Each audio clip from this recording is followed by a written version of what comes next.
So what distinguishes Dark Phoenix against the rest of the X-Men films?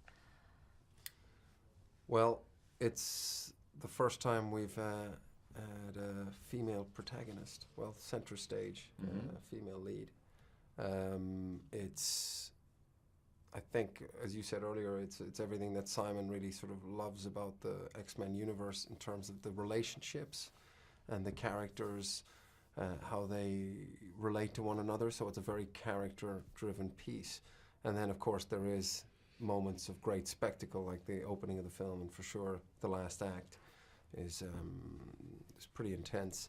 And yeah, I think it's even the way he approached shooting it, you know, sort of there's not like your classic sort of epic sweeping camera shots, crane shots. I mean, they are used, but sparingly and for the right moments. A lot of it's shot handheld and camera on the shoulder, and it's very intimate. Fantastic. I'd go with that. Yeah, you're good with that. Fantastic. And then for someone who hasn't seen an X-Men film before, how would you convince them that they can still come and see Dark Phoenix? I think this is a film that if you took all the superpowers out of it, it's about a family. It's about, they all live together. They've been living together for years. And one of the members of that family, the daughter, the sister, the wife, she is ill. She's unwell and mentally so. And it's about that family and the extended family trying to figure out how to help her or how to cope with that and how it tears that family apart from the inside. I'm going to ask the EW.com questions now. Okay. All right. Okay, gentlemen. Did you two immediately have chemistry when you first met each other on First Class? We actually met each other almost 20 years ago on Band of Brothers. And I would say there was immediate chemistry. It was respect. And then we met on the road on a couple of scooters. Yeah, you terrified me. Yeah, I thought I was yeah, being like, chased by a drug dealer. For ages. I was like, hey, you know me? No, really.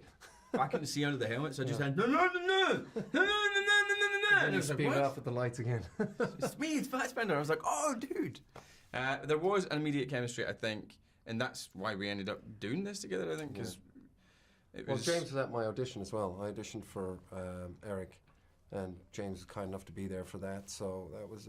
it felt very natural. There was scenes in the when we were filming that were kind of like two guys shooting the shit about who they love and the people they're in love with, and it did feel very comfortable and very just like a couple of guys, which I think ended up working. That's amazing, and that brings me to my next question. Where are Eric and Charles in terms of their relationship in this film? I think it's on ice a little bit. They've kind of decided to sort of just go, you do your thing and I'll do my thing. Yeah. Kind of sort of annoyed each other. They've annoyed each other into, let's not talk for a little while. Yeah. I still love you, but let's just not see each other for a little while, okay? Yeah. Don't call me Need until some space. it's absolutely necessary. I'll be there, Yeah. but just don't call me over for something. Make sure it's important. Yeah. I mean, both of your characters are very lovable, but if you had to pick another X-Men character to play, what would it be? Mystique. Emma Frost. Got it. Amazing.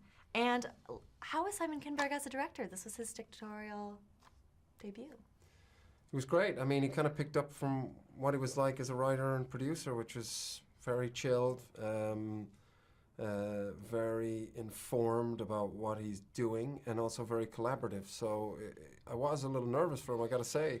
It's to start, your first film with something this size, it's quite daunting. But he was very relaxed, very patient, seemed to have good, vocabulary for each of the departments. There's a lot of people, like, 500 crew members, and had a very clear vision about what he wanted of the film. Great, and that brings me to my last question. What was the most fun action sequence that you were able to shoot in this film? Train stuff. Train stuff? Train stuff. Yeah, that same sequence for me. We actually managed to make, I was about to say Malcolm. We actually managed to make Charles, who's Malcolm? Actually managed to make, put Charles in the middle. Maybe that's why I was thinking, because I was about to say it in the middle. Okay, there you So go. maybe that's why I got Malcolm in the middle. Put Charles in the middle of the action sequence and use him, and let him use his powers to be a part of it. Because quite often I find you get into an action sequence and they go like, we need to get rid of Charles real quick, because he can just go, everybody be chill, and everybody will be chill. So we managed to work him into that in a cool way. Amazing. So was that your favorite memory then in the shooting process of this film? No. No. But it was my favourite action sequence, Great. to answer that original question. Perfect. I liked seeing Genosha. I liked, again, Simon's realization of that place. It was cool to see that would be, you know, the sort of place that Eric would dream up. You know, that's kind of like, in a way, his sort of end goal, finding a place where mutants can exist in safety under their own rules and laws.